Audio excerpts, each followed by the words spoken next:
Hello everybody, welcome to Voices of Ward 7. I'm Deb Myers. I'm Owen Royster. And we are here with Eboni Rose Thompson. How are you doing today? Good. And we're discussing about education. So before we begin, I know a lot of people know you, Eboni Rose, but can you just tell us a little bit about yourself and what you do and things of that nature? Sure. So I don't know everybody, and everybody doesn't know me. Mm-hmm. So I was happy to reintroduce myself to some and introduce myself to others. My name is Eboni Rose Thompson. I sit on the State Board of Education representing Ward 7. I've been on the board since January of 2021. Nice. And just and like I said, we're talking about education, and I guess like a general question, and we'll get down to specifics later. But like, just tell us in your opinion, like, what do you think the current state of education is in? More, we could say DC first, and then take it down to Ward 7. But what do you think overall, on your opinion, is the state of education? What do you think? Yeah. Well, I laugh because the current state of everything is a little bit in shambles, right? Mm-hmm. I mean, we are going through a global health crisis. Okay. That, of course, doesn't affect one part of our society, it affects all of our society, education included. So for me, the priority for everyone, from parents to school staff to our elected leadership, has to absolutely be how we're responding to COVID. So that's going to be things like, how do we support students with instruction? That's going to be things like, how are we helping young people deal with their mental health? It's going to be things like, how have we supported our teachers in the case of hybrid and virtual learning? It's going to be things like, our school facilities ready to deal with all the ventilation requirements that an airborne transmitted virus requires. So that is absolutely like the thing we have to tackle before we can really continue to move in any other directions. And I would guess that that's just the state of the world right now, too. Yeah. You know what? Quick question. Can we stay there just for a moment? The CDC just approved vaccines for younger folks. Mm-hmm. How is that going to impact education now? As Devin said, not only in the district, but in Ward 7. Mm-hmm. And if you can even elaborate, what did the pandemic do as far as school attendance and school performance? Yeah, so I'll start with the vaccines first. Okay. Ward 7, along with Ward 8, do lag the city in vaccinations of adults. Mm-hmm. We also lag the city in vaccinations that were already approved for, I believe it's 16 and up, 11 and up, I believe. Yes, that's right. We also have the majority of kids. 7 and 8 have roughly 50% of the school-age population in the city. And so if our kids aren't getting vaccinated, that is a citywide issue. Okay. It totally has implications for when, if, how we see our way out of the COVID-19 pandemic. I am hopeful that I believe now it's both Pfizer and Moderna are approved for young people 5 to 11, which means that there are more people in schools who can't get vaccinated, because right now none of our elementary school age population is vaccinated, and we're all putting them in a room together, which I know is causing a lot of people a lot of anxiety. Like, my mom is an elementary school teacher. She supports second and third grade because she's an intervention specialist. And she's in the classroom, and I will say it's a modernized building. It's a building I worked on, Kimball, in Ward 7. It's a beautiful building, but her windows don't open. So that means, because we didn't design, just like you go to a hotel, it can be a really nice hotel, but your windows probably don't open. You probably never thought about it. Yeah. So what she's doing is she's taking advantage of like outdoor learning. She's pushing into people's classrooms.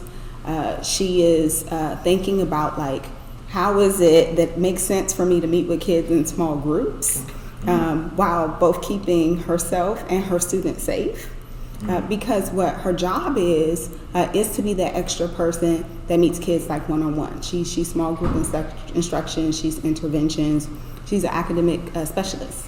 around math. So that gives you a little bit of an insight into what schools are looking like and what schools are facing.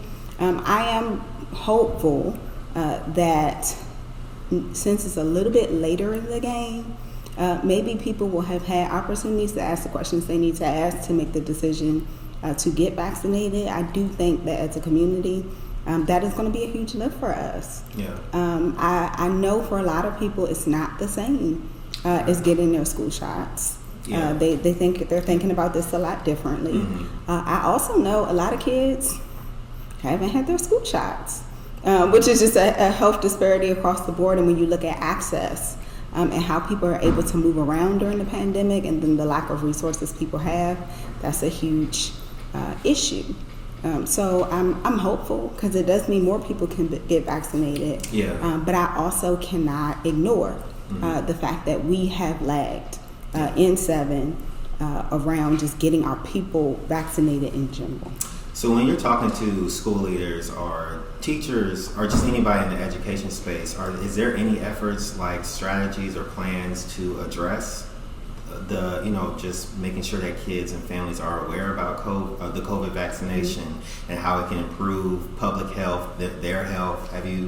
Has there been any conversations around that? So I think everybody's having a conversation. I'm not so sure we've come up with a collective solution. Okay. I can point to a couple of things that are being done currently, and I would assume will continue to be done. So we do have school-based health clinics. Like H.G. Woodson has a school-based health clinic, and young people can show up and get vaccinated there. I know they've had different incentive programs. I know when it was warmer and back to school time, as a state board rep, I worked with East River, amongst others, the council member's office, to really encourage people to take advantage of the vaccine site that was at Dorothy Height Library. We didn't put the backpack giveaway back there on accident. Yeah. We kind of did that on purpose. and now let's be clear, we were not saying to people, you have to get this shot to get this book bag. That's gross. Yeah. We would not do that. Yeah. But what we did figure was that, I can tell you when I leave my house, even if it's just to go grocery shopping, for whatever reason, I don't have those muscles anymore. I have a lot of anxiety around it. It's just a lot harder, and people aren't getting up and getting out like they used to. But if you're going to come out and get the other stuff for back to school, why not stop and get your shot too? Yeah. Was our thinking, and I think a lot of things like that will continue. Granted, it is now October, and I believe that we will start to see shot distribution for the 5 to 11-year-olds in the next 2 to 3 weeks. So we have some time. So we don't exactly know what that looks like, but my guess is they'll build on a lot of the things that were done during back to school season. And you mentioned outdoor learning. Can you just explain to our viewers what does outdoor learning mean? Oh yeah, it's pretty straightforward. So we take the learning, we do it outdoors. No, not like that. But it's pretty straightforward, and there are a lot of different approaches to that. But let me tell you what. Even though that sounds simple, kind of like tying your shoes, right? It takes some of us a minute to learn how to tie our shoes, even though it's simple. Even though it's simple, what made it complicated, and one of the reasons it was a point of advocacy for a lot of people when thinking about going back to school was, for one, space. So you have to have appropriate spaces for children. It doesn't matter if you're in a school building, outside a school building, if it's transportation on your way to a school, places have to be safe. Affirming, loving for kids. That's just true. So not all of our schools have the same access to outdoor space. That's the issue, right? Also, there are some partners who have thought about doing this for a long time. I know several of our Ward 7 schools have a program called Food Prints, which is really cool. It is actually former teachers who started a nonprofit. They literally help the schools grow stuff in their garden, and the kids grow along with them. So if they're, let's say it's hummus, if they're growing the chickpeas, they get to see it grow up, taste the chickpeas, and then they make the recipe, and they're learning about just different produce that they might not know what to do with if you just sent home a recipe. I don't think I ever thought twice about how you actually made hummus. I know how to buy Sauber hummus at the grocery store. But these are things our kids are actually doing. So programs like Food Prints are partnering with our schools to utilize outdoor spaces, get them outside, think about just how we make learning fun, which I think is really important in a time where we don't have enough joy. So that's part of outdoor learning. And I would say the last part of outdoor learning is making sure schools not just have the space, the partnership, and thinking about like what are kids learning, but that kids are prepared with the stuff. So you don't wear the same thing you wear to the beach that you do to a ski trip. Yeah. Right? You're gonna look real crazy if you show up at the beach with some skis and a big coat. Yeah. The same thing is true for outdoor learning. We can't take for granted that schools have things like, I don't know, tents or extra tables to have outside, or maybe they need a space that also has access to water, or maybe they have to think about, okay, well, little kids, you know, getting to the bathroom is a whole thing. So like those types of supports also have to come with the mandate to do outdoor learning. So outdoor learning itself, pretty simple. Learning outdoors. Making sure people have what they need also should be super simple, but was a lot of the point of advocacy that happened over the course of the last, I guess, year and a half. Gotcha. And in my last question on outdoor learning there's funding, I'm assuming, behind this, correct? And is it and if there is, which I'm sure is every school getting the appropriate funding for outdoor learning? So first, I'm glad you said appropriate and not sane. Yes. Right? Yes. Appreciate you. Equity. Appreciate you. Second, yes, there is some funding. Okay. So people who know me know that I believe budget season is all year long. Yes. So quick plug for budget season. Pay attention, ask for what you need all year long. But there is some funding for outdoor learning specifically. Okay. Some of that did come through the federal dollars that Congress mandated in response to COVID. Some of it came through local dollars. I don't think we know quite yet what is enough. And then I also think we have seen some gaps in implementation just due to unforeseen logistical challenges. So I can think of 2 schools that applied for outdoor learning funds, got big, beautiful tents, but nobody thought about the fact that somebody had to set the tents up. And I can tell you that I can't, that's not a talent that I had. Yeah. So, like, you know, if I was having a party, they would come, they would set everything up, it would look great. I'm not so sure we completely budgeted for that, and I'm not quite sure how that happened. So we have seen challenges like that. Okay. Doesn't mean there's not money. Doesn't mean schools aren't trying to take advantage of the funds. But I'm going to go with there's a first time for everything, and we're trying to be supportive and vigilant when schools do have those challenges, letting the appropriate people know, like, hey, don't send a YouTube video, come set up these tents. It's a thing. Yeah.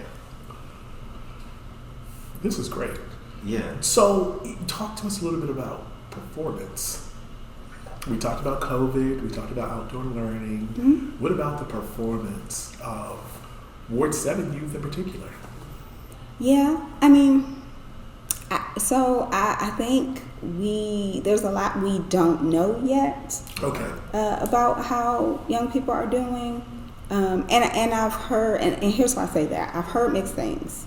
So I've heard from some people, I can think about my intern. So I had a Mayor's SYEP intern over the summer, and she was a high school student. And she said she actually did better online because at school, she was too busy talking to her friends. And I was like, yeah, but girl, you can talk to your friends and do your work though. so that was a point of, I guess, mentorship for us over the break. So some students did do very well at home online. There's a bunch of other students who did not. I can think about my mom and talking to her. Literally, I went to her classroom on the first day of school. So, like, of course, I went to do, like, the clap-ins and, like, welcome back, that type of stuff. Because it's fun. And everybody should do it. But I also went and I stopped and talked to my mom to see how her first day of school went. And she told me that she was tutoring, well, I guess not tutoring isn't the right word, but she was working with a second grader, and she had him write his name on his paper. Yeah. Which sounds like a simple task because it's second grade. Now, his name had a K in it, which was facing the wrong way. And he kind of, was trying to be funny about it. And of course, she's a veteran teacher, right? Like T. Thompson. So she figured out really quickly that he actually was struggling to write his own name. And what she said to me was, well, that makes sense given the last time he was in school, he was in kindergarten and he didn't even get a full kindergarten year. And so that's also very much the reality. And I would guess, especially for younger children, we're going to see a lot of that. And so the question is, how do we support them in this return to school? One of the other reasons I say we don't know is because with COVID, we didn't do any testing. No map tests. Right? And whether people, and this is not a question of if you are protesting, anti-testing, I'm not talking about the camps. I'm just acknowledging that we didn't do it. And so that is literally the only measure we have had or we have acknowledged when we talk about school performance that we have for everybody. Like, I'm not saying people aren't grading their kids. I'm not saying individuals don't know. But what I'm saying is the tool we use to look across as a district, we didn't administer. And we didn't do that for 2 years in a row. And so I don't think we have enough places to point to have a true picture of what students did. I do think we have a lot of anecdotes. I also think we have, just some data around like attendance. There were drops in attendance among some of our most vulnerable populations. We also know SPED students didn't get all the accommodations they needed and still aren't getting all the accommodations they need. People forget that the DC Jail Youth Services Center, there are children at the jail who still aren't getting all the accommodations they need. Like, those are our people too. Those are our kids too. And we have to take care of them. And so I do think we know that there are some areas where children are not getting the adequate supports. I don't think we know the full depth of consequence of that yet. Unfortunately, and I'm just hoping it's better than we think it is. And I'm also hoping that as that picture comes into focus, we as adult people will step up and support the kids who need it, which is one reason we have to, again, going back to where we started, we have to make our way out of this thing. It has to be the first thing we do. One thing I want people to know, you are the Ward 7 school board representative. What do you do in that capacity? Good question. What do I do? A whole bunch of random stuff. So the state board is responsible. This is going to get a little wonky, so just go with me on this one. The state board is an advise and consent board. What does that mean? That means we have a relationship with OSSE, which is the Office of the State Superintendent of Education, and we can approve policies that they put out. The things that we are actually responsible for have a lot to do with what kids learn, not necessarily the things that make schools run. Here, and go with me on this journey. So we think about things like high school graduation requirements, academic standards. We think about things like how are we measuring quality in schools. All of that stuff is squarely within our purview. The things that are not within our purview, authority, that's a specific type of power, but I do think we should care about, have some influence over. We can kind of, use our bully pulpit, like I testified at the council twice today. Those things absolutely affect kids too, and are things like school facilities, hiring and firing of school personnel, things like the budget, right? Those are actually things that mostly live with the mayor. By extension, also kind of live with the council. And quite honestly, the powers are, how do I put it, in a couple different places. We actually have, I believe it's 7 different entities that touch public education in DC. The state board is only one of them.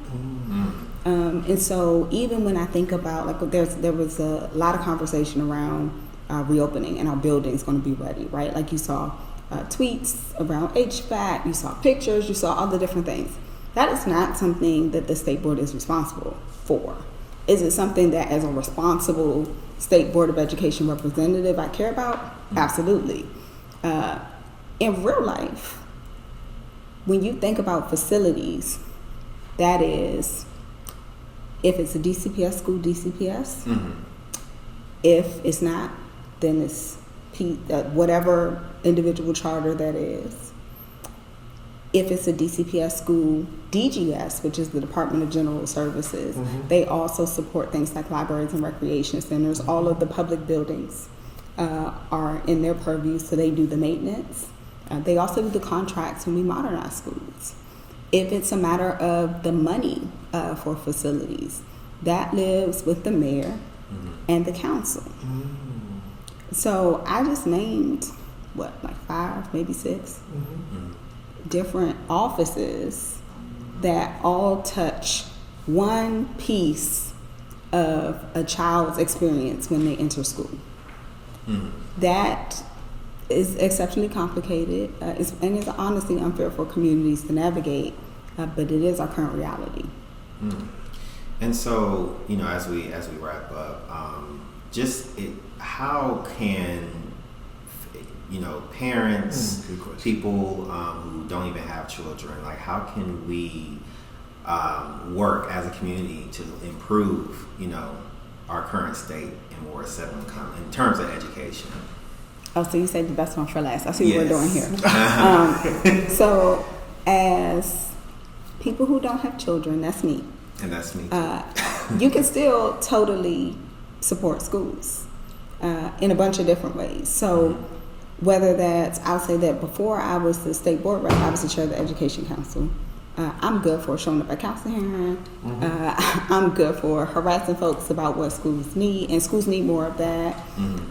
I'm also good for going to a community event. Like, I'm excited about Halloween. Kimba, my shoe too. Kimba and I already have our costumes picked out, right? We're going to be at a couple different trunk or treats because schools need that support and that enthusiasm. So you can sign up to volunteer, right? And it depends on what your skill sets are. If you're someone like me who is a little person, so they're not scared of anybody, they're not scared of much, you actually might be a great person to help advocate on behalf of a school. If you're someone like, my mom has a friend who, like, she is that person who can make anything like nice and beautiful. Maybe you want to sign up to do the balloons at the trunk or treat. Like, those things are helpful because they take something off of somebody's plate. If you're that person who was like a A+ student, maybe there's a young person you can tutor, right? Like, schools are made up of people, and people have a lot of different needs and need a lot of different supports. And so I would say that it does not matter if you have your own young person that you are responsible for in that way or not. You can still support a school. And if you have young people in your life, like I do, I have a little sister who literally, like, she just graduated from high school.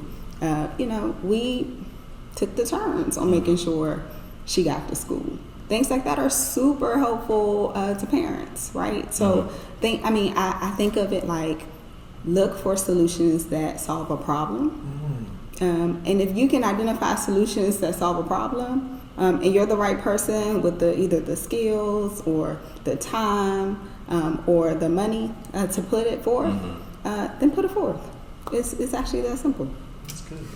Well, thank you so much, Ebony Rose, for coming here. It's a pleasure having you. And like I said, we just appreciate everything that you're doing. Okay. Awesome. Thank Thanks for having me. All right. Thank you.